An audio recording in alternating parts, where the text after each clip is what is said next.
다시 있는 기도 감사합니다. 하나님의 말씀 우리 로마서 3장 우리 1절로 18절까지입니다. 찾으셨으면 우리 같이 보겠습니다. 그런즉 유대인의 나음이 무엇이며 할례의 유익이 무엇이냐? 범사에 많으니 우선은 그들이 하나님의 말씀을 맡았음이라. 어떤 자들이 믿지 아니하였으면 어찌하리요? 그 믿지 아니하며 하나님의 미쁘심을 패하겠느냐? 그럴 수 없느니라. 사람은 다 거짓되되 오직 하나님은 참되시다 할지어다. 기록된 바 주께서 주의 말씀에 의롭다 함을 얻으시고 판단받으실 때 이기려 하심이라 함과 같으니라. 그러나 우리가 불의가 하나님의 의를 드러나게 하면 무슨 말하리요? 내가 사람의 말하는 대로 말하노니 진노를 내리시는 하나님이 불의하시냐? 결코 그러지 아니하니라. 만일 그러하면 하나님께서 어찌 세상을 심판하시리요? 그러나 나의 거짓말로 하나님의 참되심이 더 풍성하여 그의 영광이 되었다면 어찌 내가 죄인처럼 심판을 받으리요? 또는 그러면 선을 이루기 위하여 악을 행하자 하지 않겠냐? 어떤 이들은 이렇게 비방하여 우리가 이런 말을 한다고 하니 그들은 정죄받은 것이 마땅하니라. 그러면 어떠하냐? 우리는 나으냐? 결코 아니라. 유대인이나 헬라인이나 다 죄 아래 있다고 우리가 이미 선언하였느니라. 기록된 바 의인은 없나니 하나도 없으며 깨닫는 자도 없고 하나님을 찾는 자도 없고 다 치우쳐 함께 무익하게 되고 선을 행하는 자는 없나니 하나도 없도다. 그들의 목구멍은 열린 무덤이요 그 혀로는 속임을 일삼으며 그 입술에는 독사의 독이 있고 그 입에는 저주와 악독이 가득하고 그 발은 피 흘리는 데 빠른지라. 파멸과 고생이 그 길에 있어 평강의 길을 알지 못하였고 그들이 눈앞에 하나님을 두려워함이 없느니라 함과 같으니라. 아멘. 아마 미리 다 읽어오셨을 걸로 알고요. 또 읽어봐도요 무슨 말인지 몰라요. 이해되던가요? 이해가 안 돼요. 안 되는 게 당연해요.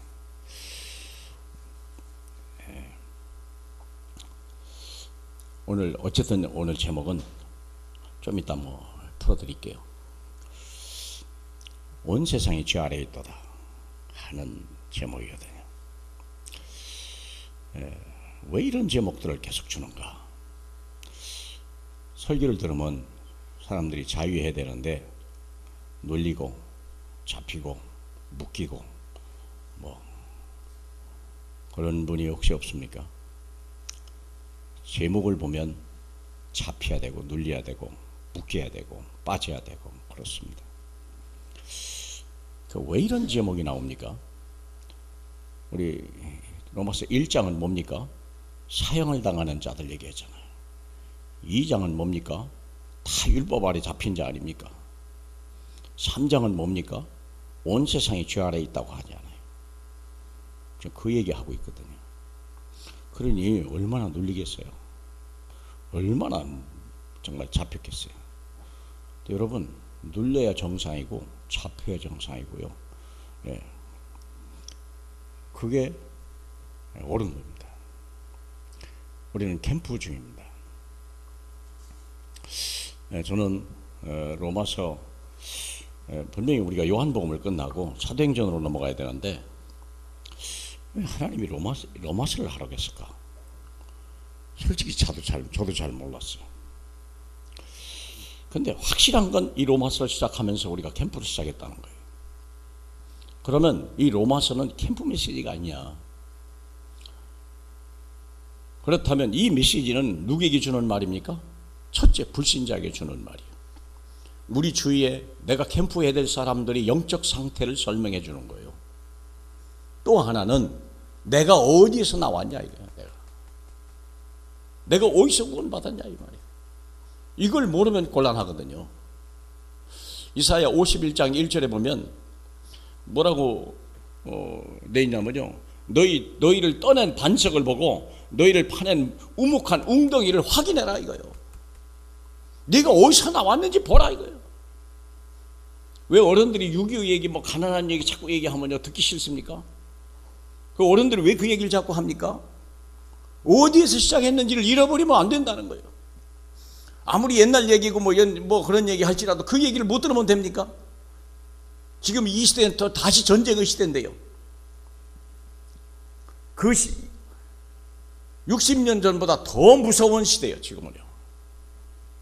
안 그렇습니까?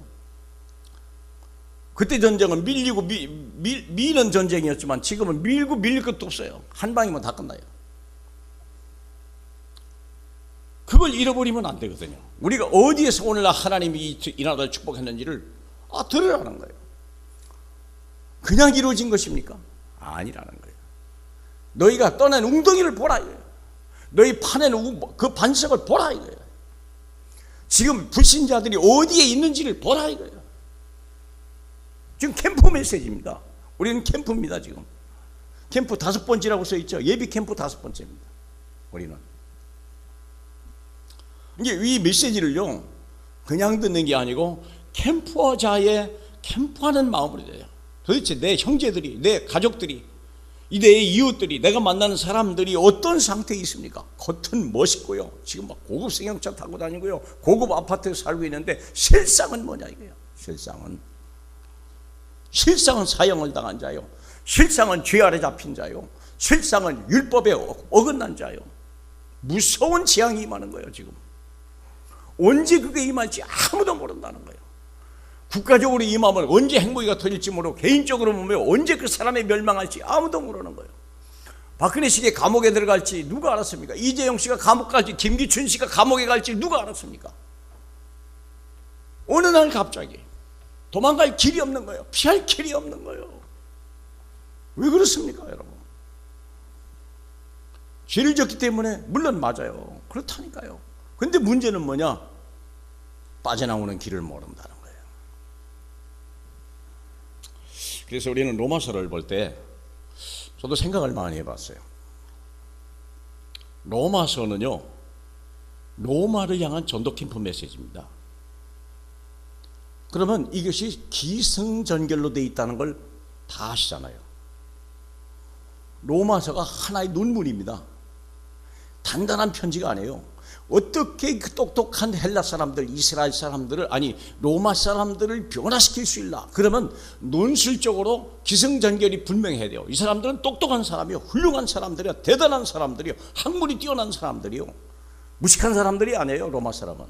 그렇기 때문에 이 로마서를 쓰면서 바울은 자기 최고 학문을 다 동원한 거예요. 그리고 기승전결에 맞게 그들이 예수를 믿지 아니하면 아니 될 수밖에 없도록 그렇게 글을 쓴 게 로마서예요. 우리는 그런 것을 알고 이 메시지를 드려야 된다는 거예요.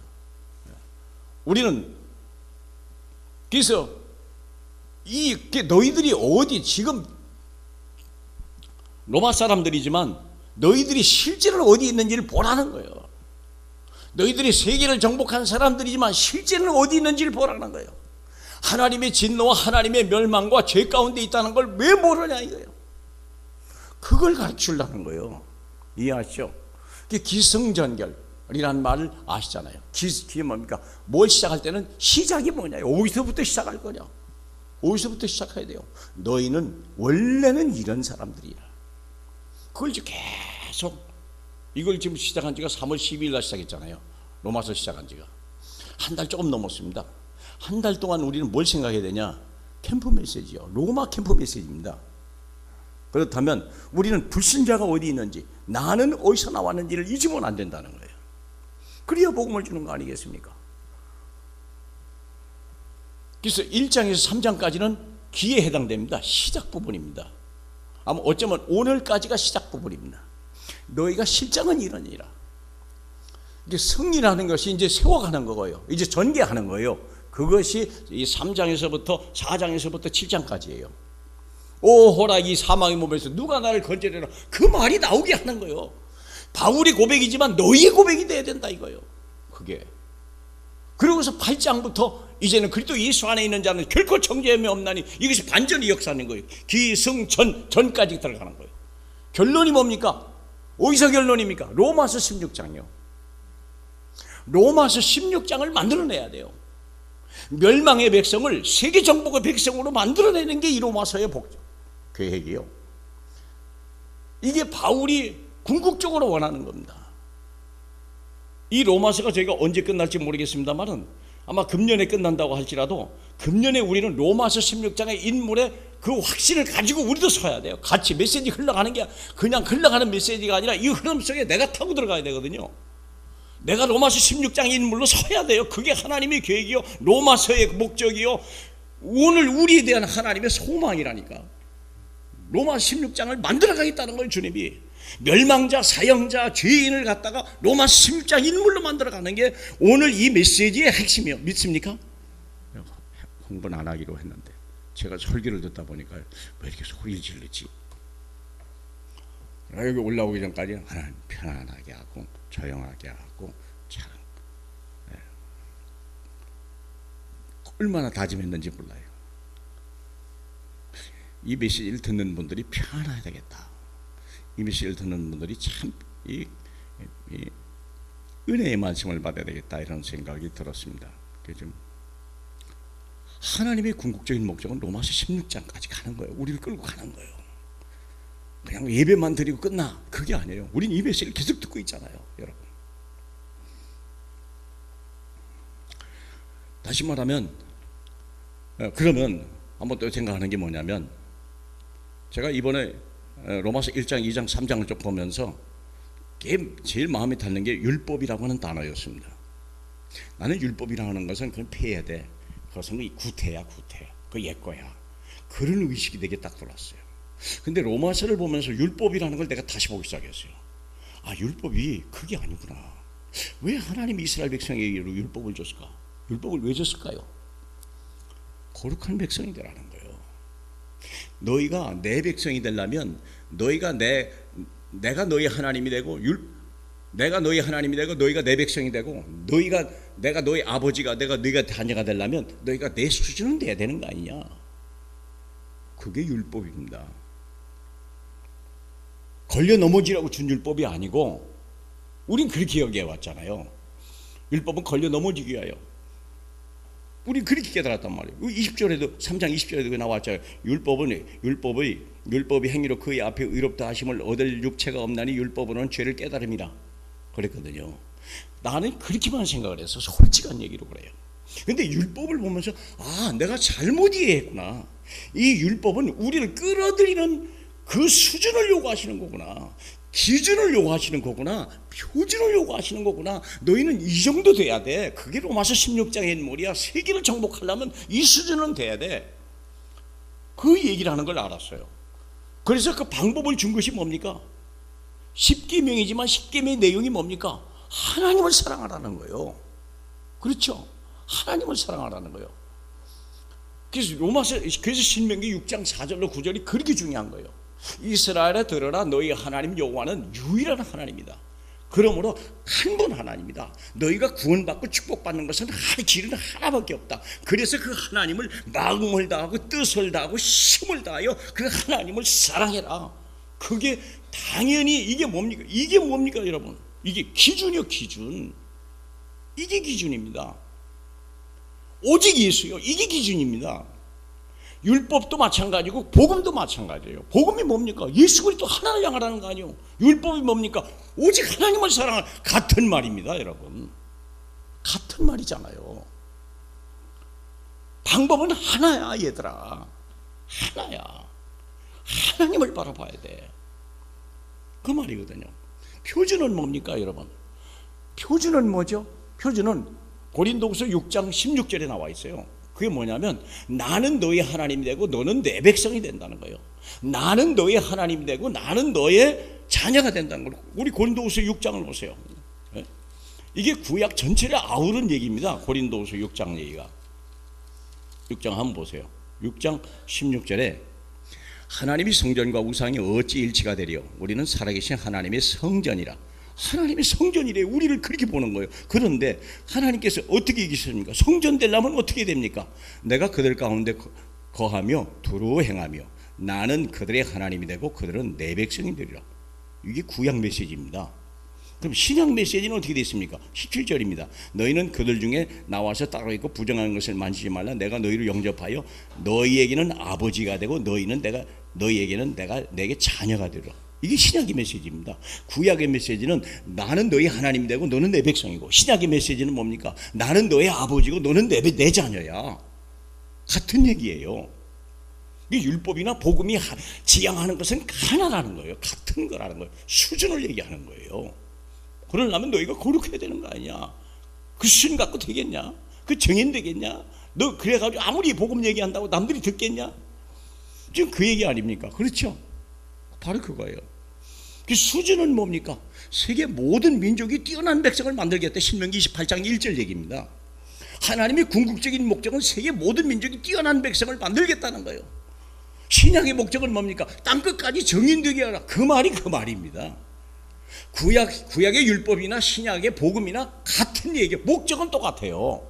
다만 방법이 다르다는 거죠. 방법은 너희가 행하라는 게 율법이요, 안 되겠다 내가 하겠다 그게 복음이요. 이해하죠? 이제 우리는 구원이라는 걸 잘 모르고 있다는 거예요. 구원이 뭡니까? 구원은 죄에서 벗어나는 것이라고 거의 생각해요. 지옥 안 가는 것이요, 우리는 이제 천국 백성에서 맞는 얘기예요. 근데 구원이 거기서 끝이 났을까요? 아닙니다. 구원은 창세기 1장 27절 신분과 권세가 회복되는 것이요, 28장 정복하고 다스린 데까지 가야 되는 거예요. 맞죠? 그러려면 어떡합니까? 예수로 구원받아 갖고는 안 돼요. 하나님의 성령이 임하고 권능이 임해야 드디어 되는 거예요. 그래야 땅끝까지 증인되죠. 그래야 우리가 응답과 축복을 받죠. 영적 서밋이 되죠. 우리가 기능 서밋이 되죠. 문화 서밋이 되죠. 우리 메시지가 그거 아닙니까? 이 말이 그 말이요. 어렵습니까? 그런데 문제가 뭐냐면 내가 율법이라는 것을 이건 틀린 거야, 이건 구태야, 이건 끝났어 라고만 생각했단 말이에요. 근데 내가 로마서를 보면서 율법의 요구를 이룬다고 하시는 말이 딱 들어버린 거예요. 율법의 요구를 누가 이뤘단 말이니까 실제로는 예수가 이뤘지만 이제 현실적으로는 우리가 이루어져 가야 돼요. 그렇죠? 우리를 볼 때 저 사람은 예수님 같아, 저 사람은 하나님 같아, 저 사람은 하나님이 함께 있는 사람 같아, 그래야 되는 거 아닙니까? 근데 아무리 봐도 그게 아니네. 저건 가난뱅이야, 저 무식해, 뭐 말하는 거 봐, 뭐 전제가 없는 거예요. 그래서 율법의 요구를 이루기 위해서 예수님이 십자가에 죽으실 뿐만 아니라 하나님의 영으로 우리와 함께 계시고 그 능력을 우리에게 주시고 그 권능을 우리에게 주시고 그 신분을 우리에게 주시려는 걸 제가 그걸 깨달아진 거예요, 여러분. 그래서 율법의 요구가 중요한 거구나, 이게. 근데 율법의 내용을 보면요, 어떤 생각이 드냐면 하지 말라. 제가 이거에서 10계명을 다 읽어봤어요. 출애굽기 19장에서부터 24장까지 내용을 다 읽어봤어요. 도대체 시내산 산상에서 이스라엘 백성에게 이것을 지키라고 하는 율법이 뭔가? 여러분 읽어보셨죠? 그 내용이 뭐든가요? 내용이 뭐예요? 하지 말라는 거예요. 다 읽어보세요. 하지 말라. 아주 평범한 얘기요. 도둑질하지 마라, 간음하지 마라. 그게 그냥 십계명 같은 얘기예요. 이스라엘 백성이 너희는 이렇게 지켜야 되느니라. 근데 문제는 뭐냐? 간음하지 말라, 살인하지 말라, 도둑질하지 말라, 거짓내지 말라, 탐내지 말라. 하지 말라는 거더라고요.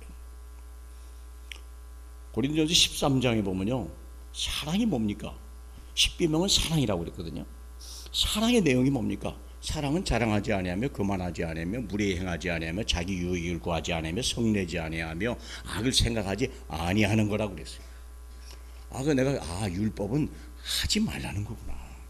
한마디로 말하면 그래요. 근데 문제는 뭡니까? 우리가 하지 말라는 걸 자꾸 하고 앉았다는 거예요. 엉뚱한 걸 하라고 자꾸 하고 앉았다는 거예요. 그 왜 그렇습니까? 마귀의 유혹 때문에, 우리 죄의 욕심 때문에 그런 거예요. 이것이 대단한 걸 요구하는 게 아니라는 걸 알았어요. 뭘 하라 그것도 아니고, 이래라 저래라 이랬으면 더 얼마나 어려워요. 근데 주님은 하지 말라, 하지 말라, 하지 말라 그렇게 했다니까. 따먹지 말라, 다 먹어라, 이건 먹지 말라. 근데 이걸 먹는 거란 말이에요. 이게 문제라는 걸 알았어요. 이게 뭐 대단한 걸 요구하는 건 아니구나. 우리가 뭐 대단한 인물이 아니잖아요. 어디서 무너집니까? 다 어디서 사람이 실패합니까? 왜 감옥에 갔습니까? 하지 말란 걸 했거든요. 안 해야 될 걸 했거든요. 당연한 것은 당연한 거예요. 안 그렇죠? 우리 그렇지 않습니까? 왜 어디서 멸망합니까? 안 돼, 하지 말라는 것 때문에 멸망하는 거구나. 율법이라는 것은 하지 말라는 거구나. 그 우리도 요구하는 게 그래. 하나님이 성령이 우리에게 요구하는 건 뭘 대단한 걸 요구하는 게 아니오. 그냥 마땅히 당연히 할 일, 필요한 일 하는 거, 하나님이 하라는 일만 하라는 거 아닙니까? 우리가 그 얘기 들었잖아요. 근데 문제는 뭐냐? 그걸 안 한다는 거예요. 그걸 못 한다는 거예요. 그래서 우리가 이렇게 연약하구나. 그래서 오늘 본문을 긴 얘기할 필요 없이 오늘 본문을 넘어가면은 이런 생각이 들어요. 3장 1절로 8절까지는 누구를 얘기하는 겁니까? 유대인이 나음이 뭐냐 하는 걸 얘기하는 거예요. 자, 이제는 주목을 딱 유대인에게 한 거예요. 로마에 살고 있는 유대인들에게 하는 말입니다. 야, 너희가 뛰어난 백성이고 너가 선민이라고? 너희가 뭔데? 그러면서 나음이 뭐냐? 할례의 유익이 뭐냐 할 때 2절이죠. 범사에 많으니 우선은 그들이 하나님의 말씀을 맡았습니다. 뭘 맡았다고요? 하나님의 말씀을. 참 중요한 얘기죠. 이스라엘 백성이 하나님 모세경을 비롯해서 모든 성경에 나오는 인물들이 거의 이스라엘 사람들 아닙니까? 하나님은 이스라엘 백성을 선민을 택해서 그들로 하여금 전 세계 모든 백성의 모델로 삼고 그들과 함께 역사함으로 이 모든 사람들이 이 하나님의 이 공동체 속에 들어오기를 원하셨던 거 아니겠습니까? 근데 이들이 교만한 거예요. 이들이 자만했다는 것입니다. 그러면서 문제가 뭡니까? 3절에요. 어떤 이들이 믿지 아니하였으면 어찌하리요? 믿지 아니하면 하나님 미쁘심을 파겠냐? 하나님이 선민이 하나님의 말씀을 안 믿는 거예요. 제일 중요한 게 뭡니까? 예수 그리스도 보낼 메시아를 안 믿었다는 거예요. 안 믿으니까, 이스라엘이 안 믿으니까 하나님이 이상하잖아요. 택한 백성이 왜 안 믿냐 이거예요. 아니 부모가 훌륭한데 왜 자식이 저 모양이지? 우리 그렇게 얘기 안 하잖아요. 하지 않습니까? 같은 얘기예요. 그러면 자식이 잘못됐다고 부모가 잘못됐겠냐? 아니라는 얘기예요. 우리가 안 믿기 때문에 안 믿음으로 하나님이 잘못된 거다라고 자만하고 있다는 거예요. 그 얘기예요. 그러면서 하는 말이죠. 사람은 다 거짓되되 하나님은 참되시다 할지다. 두 번째 말씀이 뭐냐면 길게 할 필요 없이 7절입니다. 나의 거짓말로 이스라엘의 거짓말고 악을 행함으로 인하여 하나님이 참되심을 풍성하게 한다. 인간이 나는 이렇게 약해. 근데 하나님은 최고야. 우리가 그렇게 얘기하잖아요. 우리도 보통 그렇게 얘기하잖아요. 나는 이 모양이지만 우리 하나님은 신실해. 나는 이런 나를 용서하고 이런 나를 선민을 선택했어 라고 말할 수 있잖아요. 근데 주님이 뭐라고 말합니까? 여기서 그렇다면 어떻게 하나님이 너희를 심판하겠냐 그 말입니다. 그렇다면 너희가 정죄를 받는 게 마땅하다. 안 믿고 자만하고, 다시 말하면 이스라엘 백성이 자기중심적이요, 자기 자만한 거예요. 자기들의 행위에 따라서 하나님을 평가하려고 그러고 하나님을 좌지우려고 하는 교만함이 있다는 것을 깨달은 거예요. 지금 현재 바울이 그 얘기하는 것입니다. 충분한 설명은 아닐지라도 그게 중요하지 않기 때문에. 그래서 우리가 선을 이루기 위해서 악을 행하자, 우리 그렇게 할 수 있잖아요. 우리 주위에도 그런 분들이 얼마나 많은데요, 저를 비롯해서.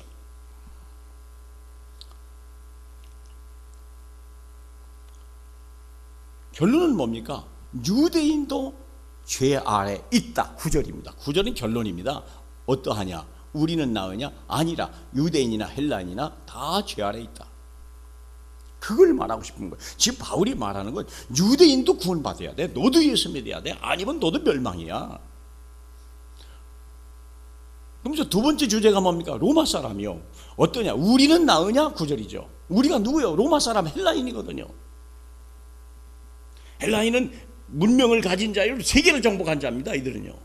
이게 자기들은 뛰어난 백성이라는 거예요. 이 생각을 가진 자들을 보는데 여기 뭐라 했어요? 바울이 아주 막 묵사발을 만드는 거예요. 10절에 기록된 바 의인은 없나니 하나도 없으며 깨닫는 자도 없고 하나님을 찾는 자도 없고 다 치우쳐 함께 무익하게 되고 선을 행하는 자는 없나니 하나도 없도다. 그들의 목구멍은 열린 무덤이요 그 혀로는 속임을 말하고 그 입에는 독사의 독이 있고 그 입에는 저주와 악독이 가득하다. 그 발은 피 흘리는데 빠른지라 파멸과 고생이 그 길에 있어 평강이 일하지 못합니다. 로마 사람들이 실상입니다. 수많은 사람을 죽이고 정복하고 그 피를 빨고요, 거기에서 나오는 열매를 자기 것으로 삼고요, 이 로마 잘났다고 우월감을 가진 이스라엘 로마 사람을 평가하는 거예요. 영적으로 평가하는 겁니다. 그리고 자기들 선민이요, 뭐 자기들은 뭐 택한 백성이요, 뭐 이러면서 교만을 떨고 있는 그들에게도 주는 말씀입니다. 결론이 뭐냐? 유대인이나 헬라인이나 다 죄 아래 있다고 우리가 이미 선언했노라. 빠져나갈 자가 없다는 거예요, 여러분. 아무도 피할 길이 없다는 것입니다. 무슨 말인지 이해하시겠습니까? 예. 그래서 하는 말입니다. 그래서 1번의 3번을 보면 바울이 고백입니다. 로마서 7장 24절에 나중에 볼 얘기입니다만, 오라 나는 곤고한 사람이라다. 이 사망의 몸에서 누가 나를 건져내라. 우리 주 예수 그리스도로 말미암아 하나님께 감사하리이다. 바울이 말하는 반전, 여기서부터 이제 8장부터 나갑니다만 7장까지는 우리는 다 내가 아무리 똑똑하고 해도 나는 멸망의 백성이다. 막 같이 끌고 들어가는 거예요, 바울이요. 네. 로마서 4장에 자기 아들을 죄 있는 육신의 모양으로 보내어 육신의 죄를 정하사 육신을 따르지 않고 그 영을 따라 행하는 우리에게 율법의 요구가 이루어지게 하셔야 합니다. 율법의 요구를 이루어지는 거구나. 예. 율법의 요구. 그래서 우리가 오늘 부활절이기 때문에 제가 고린도전서 15장을 봤어요. 왜 주님이 십자가에 죽으시고 부활하셨을까? 십자가에 죽으신 것은 우리 죄 때문에요. 모든 사람이 한 영혼도 자기 구원을 구할 수 없는 거예요. 그렇기 때문에 우리의 허물과 죄를 가지고 그분이 십자가에 죽으신 거 너무나 잘 알잖아요. 두 번째, 왜 그분이 부활하실까? 저는 고린도전서를 읽으면서 처음 봤어요. 주님은 처음부터 부활을 얘기하셨구나 라는 것을 제가 보게 되었습니다. 처음부터 제가 보면서 깜짝 놀란 거예요. 전에도 봤습니다만 로마서 15장을 보면 고린도전서 15장을 보면 죽은 자가 다시 사는 일이 없었다면 하나님이 그리스도를 다시 살리지 않았어라. 이 말의 의미는 처음부터 하나님이 우리를 만드실 때 영원히 살게 하고 우리가 범죄할 때 다시 부활하게 하실 계획을 가지고 계시다는 거예요. 우리는 한 번밖에 안 사는 인생이라고 말씀했잖아요. 그런데 하나님은 처음부터 우리를 부활할 백성으로 만드셨구나 하는 것을 깨달았어요. 우리의 사도신경 맨 마지막에 고백이 뭡니까? 저는 그게 제일 중요하다고 봐요. 사도신경 중에 제일 중요한 거 물론 하나님이 전능하사 천지를 창조한 하나님이 내 아버지임을 믿는다, 그것도 중요하지만 나는 아무리 할수록 제일 중요한 게 끝부분입니다. 죄사함을 믿으며 다시 사는 걸 믿으며 나는 영원히 사는 걸 믿는다. 그게 신앙의 결론입니다. 이게 안 되면 이 땅에서 부자 돼도 소용없고 하나님의 아버지 돼도 없고 소용없어요. 그렇죠? 우리는 영원히 사는 걸, 다시 사는 것과 영원히 사는, 그걸 보여주려고 한다는 거예요. 제가 그래서 그 16절에 만일 죽은 자가 다시 살아난 일이 없었다면 그리스도 다시 살아날 리가 없었을 것이다. 그렇죠? 그리스도께서 다시 살아난 일이 없었더라면 너희 믿음도 없고 너희는 그냥 죄 가운데 있었을 것이다. 왜 우리 주님이 십자가에 죽으셨습니까? 부활을 전제로 했기 때문에 죽었죠. 만일에 부활이 없다 그러면 주님이 미쳤다고 죽으십니까? 안 그러겠습니까? 그래서 부활은 우리에게 원래 하나님이 그 궁극적인 계획을 가지고 우리를 이 부활절을 준비하셨구나라는 걸 깨달았습니다. 사랑하는 여러분, 그래서 오늘은 긴 얘기할 필요 없고 개혁신학자들의 구원교리를 한번 보는 게 어떨까 그런 생각을 제가 해봤는데요. 이거 다 이미 들은 얘기이기 때문에 시간도 없고 길 얘기는 할 수 없습니다. 칼빈의 5대 교리입니다. 아주 중요합니다. 저는 신학교에서 이걸 그냥 머리로만 배웠는데요. 내가 목회 현장에서 이거보다 더 중요한 게 또 있을까? 정말 나는 칼빈이 이렇게 위대하구나 하는 걸 깨달았고요. 제가 한때 그 김비동 씨를 좀 약간 이렇게 추모하고 따라가고 그러다가 결정적인 오류를 내가 발견했던 것은 칼빈의 5대 교리를 보면서 비교해 보면서 이분이 일이 잘못된 거구나 내가 깨달았어요. 그래서 칼빈을 내가 더 존경하게 됐고요. 자, 칼빈 5대 교리 첫째는 뭐냐면 전적 타락이에요. 시작이 뭡니까? 이게 기승전결이요.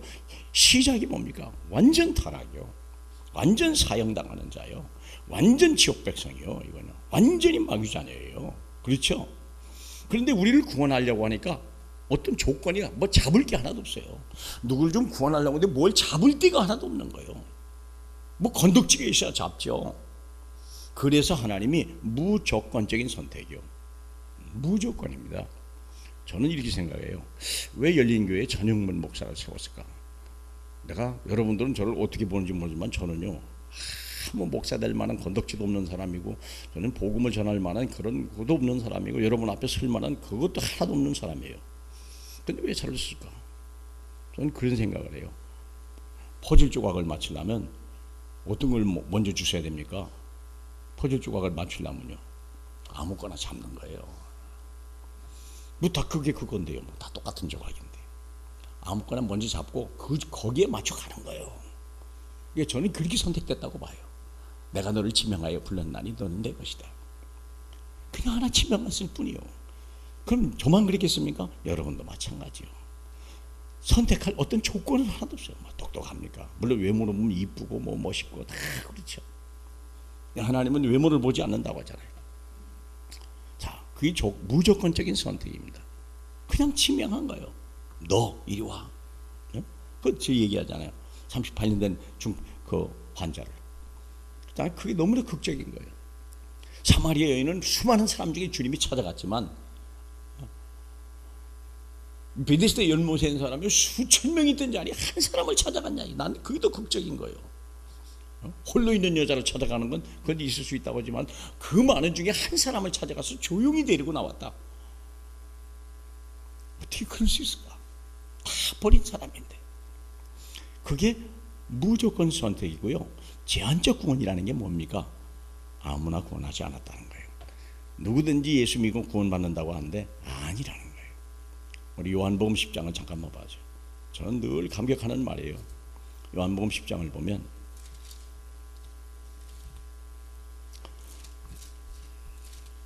10장에 26절을 볼까요? 10장 26절에 너희가 내 양이 아니므로 믿지 아니하는도다. 내 양이 아닌 사람이 있다는 거예요. 믿지 않는다는 거예요. 아무리 복음만 해도 안 듣는다는 거예요. 내 양은 27절 내 음성을 듣는다. 나는 그들을 알고 그들은 나를 따른다. 그 말입니다. 내 양이 아닌 사람이 있고 내 양이 있다는 거예요. 17장으로 가보시면 이렇게 되어 있습니다. 17장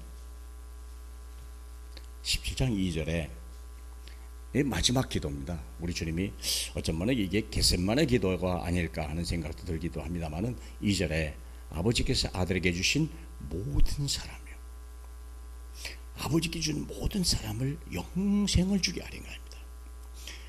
그래서 6절에 보면 있죠. 세상 중에서 내게 주신 사람이 따로 있다는 거예요. 지금 읽으시죠? 세상 중에서 내게 주신 사람들이 있다는 거예요.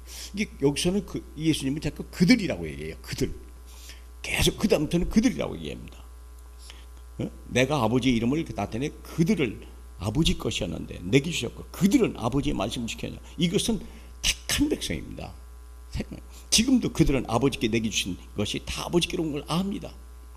나는 아버지께 내게 주신 그 말씀을 그들에게 주었습니다. 계속 그들은 이것을 받고 아버지께 나온 줄 알았습니다. 택한 백성이요. 9절에 내가 그들을 위하여 비웁니다. 누구를 위해서 빕니까? 택한 백성을 위해서 구하는 거예요. 세상을 위함이 아니래요, 여러분. 9절에 그랬죠. 세상을 위한 게 아니래요. 내게 준 그 백성입니다. 내게 주신 자들을 위함입니다. 세상이 아닙니다. 다른 사람이 아닙니다. 그들은 아버지 것입니다. 그랬죠? 여러분 11절에 나는 세상에 더 있지 않아 그들은 세상에 있습니다. 택한 백성이요. 난 아버지께 가옵나니 거룩한 아버지 내게 주신 아버지 이름으로 그들을 보냐. 이게 택한 백성입니다. 그들입니다. 얼마나 놀라운 이야기입니까, 여러분. 계속 읽어보면요, 그들이란 말이 계속 나와요. 그것은 택한 백성이요. 그 38년 된 그 환자 얘기하는 거예요. 그 중에 우리가 들었다는 거예요. 이게 기적 아닙니까, 여러분? 14절에 내가 아버지의 말씀을 그들에게만 주었습니다. 세상이 그들을 미워하였사오니. 세상이 뭐요? 버린 백성이요. 버린 백성은 그들을 미워하였으며 이는 내가 세상에 속하지 아니한 같이 그들도 세상에 속하지 아니라는 거예요. 이들은요, 버린 백성이 있다는 거예요. 그렇죠? 16절에 내가 세상에 속하지 아니함 같이 그들도 세상에 속하지 않다. 구별됐다는 겁니다. 이게 얼마나 놀랍니까? 그들을 진리로 거룩하게 하옵소서. 진리가 뭡니까? 그리스도입니다. 아버지의 말씀은 진리입니다. 말씀이 진리요, 그리스도가 진리입니다. 그렇죠? 아버지께서 나를 세상에 보낸 것 같이 나도 그들을 세상에 보내, 택한 백성을 보내는 거예요. 아무나 보내는 게 아니에요. 보내심을 받은 자가 아무나 있는 게 아니에요. 우리가. 그렇죠? 그 말입니다. 그러면서 이들로 통해서 열매가 얻어질 20절이죠. 내가 비옵는 건 이 사람들만 위함이 아니요 또 그들로 말미암아 나를 믿는 사람, 또 택한 백성이 또 있다는 거예요. 이게 얼마나 감사한 얘기입니까? 그래서 우리 다시 칼빈의 5대 교리 들어가면 하나님은 그런 사람을 은혜를 막 쏟아부어주는 거예요. 그리고 성도의 개념 끝까지 내가 그를 지킨다는 거예요. 요한복음 10장 28절에 내가 그들에게 영생을 주었으니 그들을 내 손에서 빼앗을 자가 결단코 없으리라는 거예요. 끝까지 책임지신다는 거예요. 믿으십니까? 그게 칼빈의 5대 교리입니다. 그러면 우리가 마지막으로 짚고 갈 게 뭐냐면 루터의 오직교리입니다. 루터의 오직교리가 뭡니까? 금년이 종교 500주년 기념입니다. 오직입니다. 오직이 뭡니까? 이제는 하나를 바라봐라. 칼빈은 구원을 얘기했지만 루터는 신앙인이 뭘 봐야 되는 거냐 이거예요. 오직입니다. 5가지 오직을 얘기했습니다. 우리가 이제부터 할 일이 선택받은 백성, 구원받은 백성은 이 루터의 오직교리 들어가야 돼요. 천주교가 이렇게 타락했으므로 오직으로 다시 이 루터가 오직으로 화답을 한 거 아닙니까? 오직 하나님 말씀입니다. 오직 하나님 말씀. 그렇죠?